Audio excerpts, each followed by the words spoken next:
Welcome back to Somatic Talking. I am your host Nikita, And I'm Brian. and this week we will be speaking about the customer service industry. You've just got a job as a waiter, haven't you?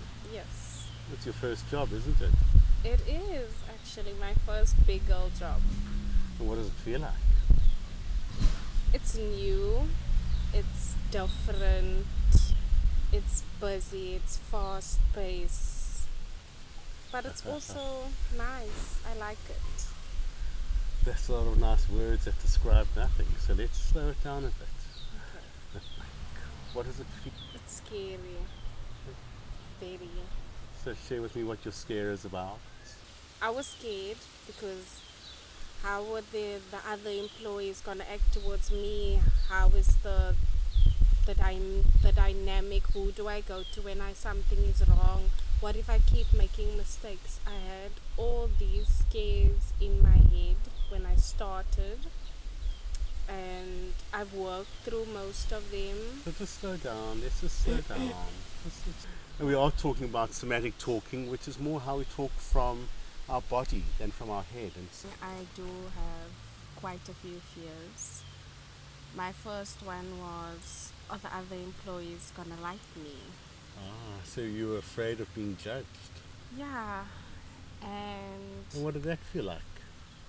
it made me want to do everything right according to them, not to me. Like, if I do this, what are they gonna think? If I say this, what are they gonna think? What do I actually say to them? What do I share about my life?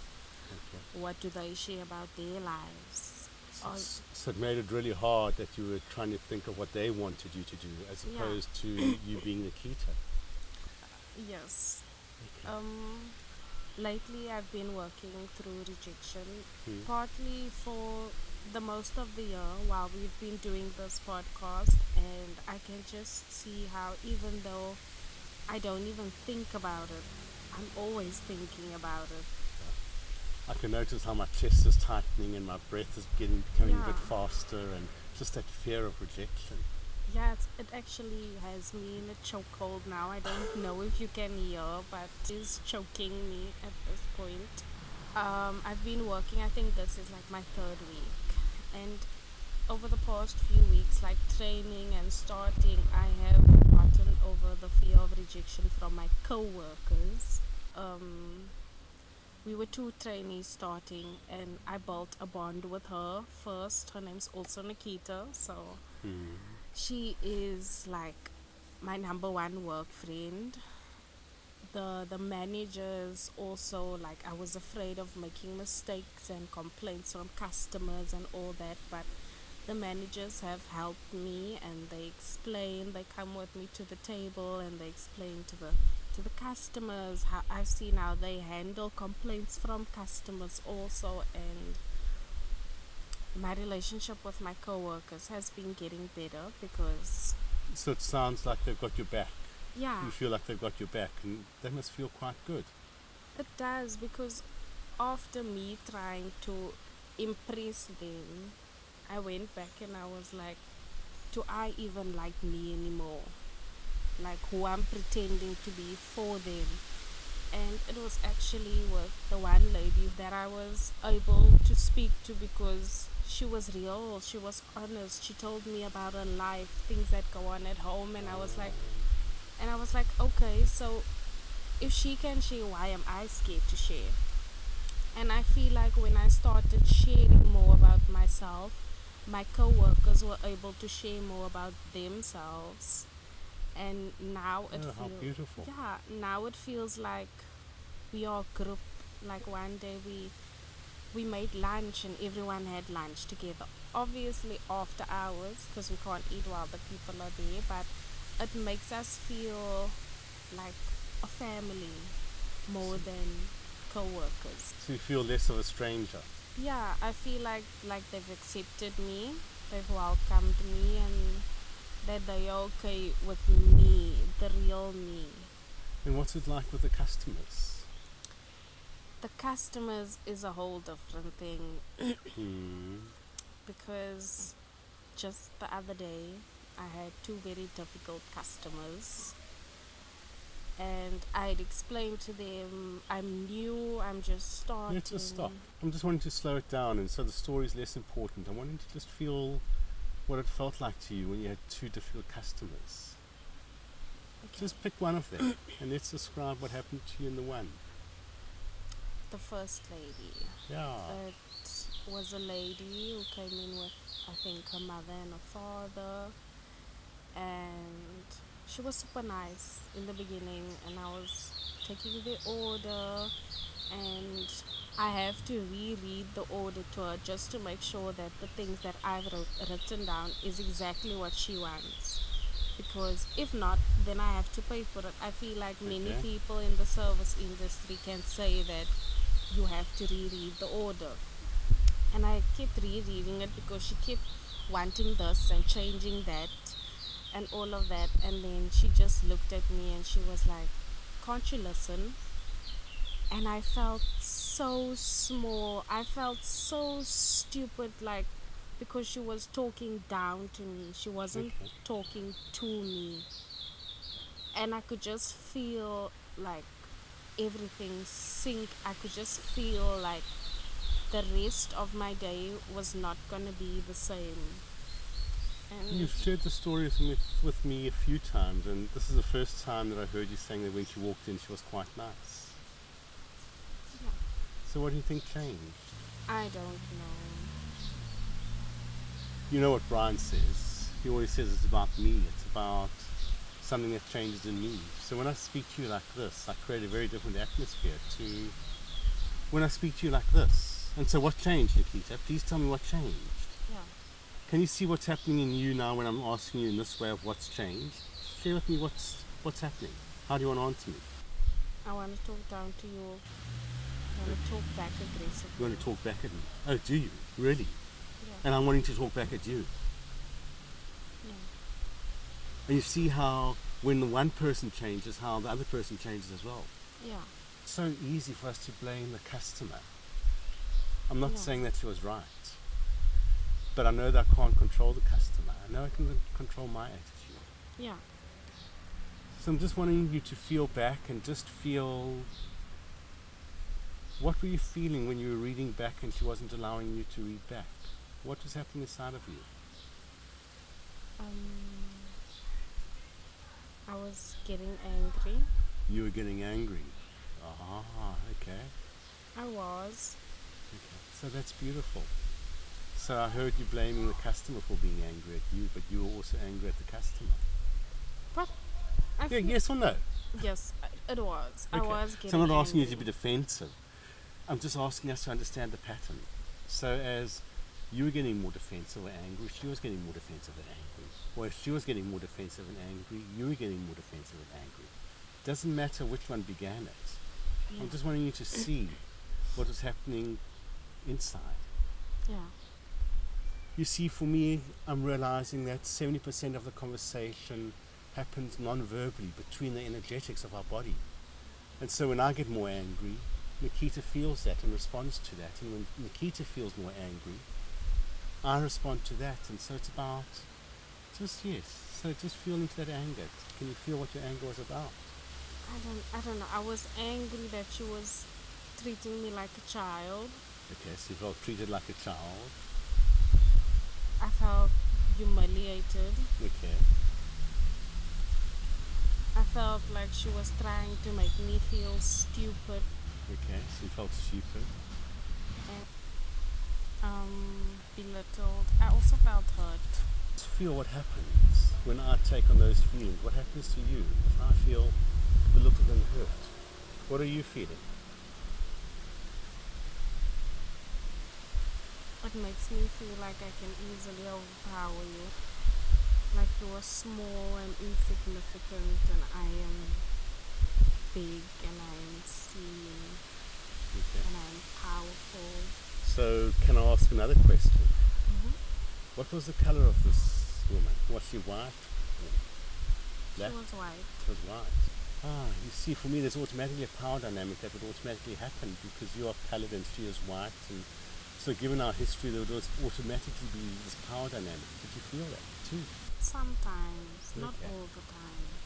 Yeah, but you're aware of it that with some customers it feels more there, and with other customers it Yes. feels less. And I know how much I'm putting you on the spot, because when you told me the story, it was all about her and about how rude she was. Yeah. And she more than likely was rude. And I'm not saying that she wasn't rude, but she's not here. And Yeah. so the reason I'm having this conversation is that if I can empower you to have a different skill, when the next customer walks in with the same attitude, if you speak to them differently, the same dynamic will not happen. Yeah. Can we role play? Sure. So let's just go back into that feeling of the disempowerment, or the disconnection, of feeling smaller. Just feel that inside of you. What's happening? It's tense. I said, ma'am, if you don't mind, I'm just gonna reread your order to you so that I can make sure that I have everything done correctly. Okay, so let me say it back to you. Ma'am, if you don't mind, I'd like to reread this order to you to make sure I've got it correctly. Is that okay if I do that? You see how you were speaking with defensiveness, with, I'm going to say, aggressiveness. So for me it's a cycle, and I'm not sure what came first. So you might have been polite to her and she was mean. When she was mean, you became more defensive. Can you identify that? With resistance, I can see how you're not liking this. I didn't say anything after that. After she said that, I was just like, okay, then I left the table and I went to one of my other tables. And then they like gave me encouragement. Okay, but that's a story, and that's a story, and you know me, I'm not interested in the story. I'm feeling here contracted. I'm feeling here wanting to say, let's end this podcast. But I've got a sense that what you're wanting to hear from me is, Nikita, how wrong that woman was. How dare that woman treat you in that manner. How dare that woman treat you and speak to you in that manner, and how wrong she was, and how sad it must be that you have to put customers first and that you couldn't speak your truth of how belittled you were. And I'm feeling that is what you are, that is what you're wanting me to say and share with you. Is that correct? No, I want the hard parts. Okay. So if you're wanting the hard parts, I'm wanting you to feel that you did have tension towards it. I did. Okay. And I'm wanting you to maybe understand that in that tension, you communicated that tension to her. Yeah. Can you maybe see that? Yes. And in you communicating that tension to her, she communicated her tension to you. Yeah. And I'm not saying what came first. I'm not saying it was your tension that came first, or it was her tension that came first. I'm saying that one of you became tense, and the other one reacted and responded.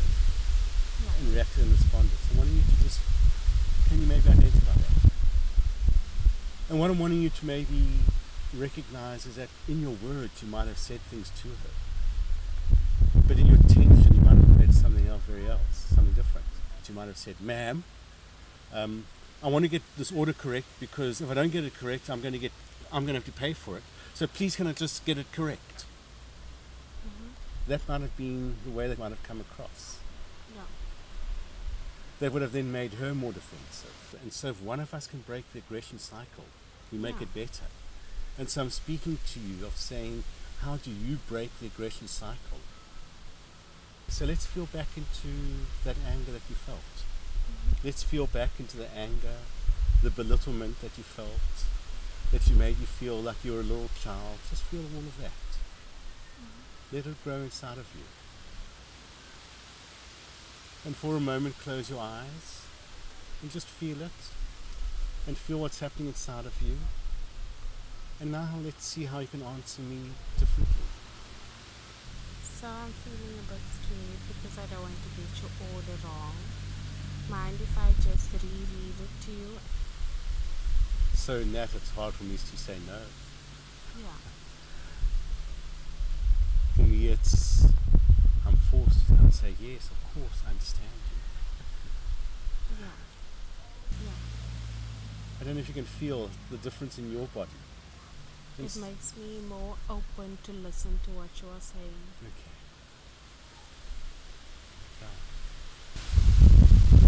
See something sunk in. It did. I feel like that's why I like having these deep conversations, and I like that we can, because somebody else would have just been like, oh, I feel so sorry for you, but I like that you were like, no, this and this and this and this. That is why how could I say, I can't find the right word, but that's why I love our conversations, because you are able to say things to me that other people would sugarcoat. Thank you. So I hope that this conversation saves you many tears and many anguishes. Yeah. Because you're going to get a lot more customers are going to be a bit rude or abrupt, and if you learn how to handle them with softness, with tenderness, with care, with gentleness, you'll find the journey with them will be that much more easier. But more importantly than that, you'll find that maybe the tips that you get from them will be that much more rewarding, because this is how you connect with them. And in the connection, this is what customer service is about. Mm-hmm. Thank you. Thank you.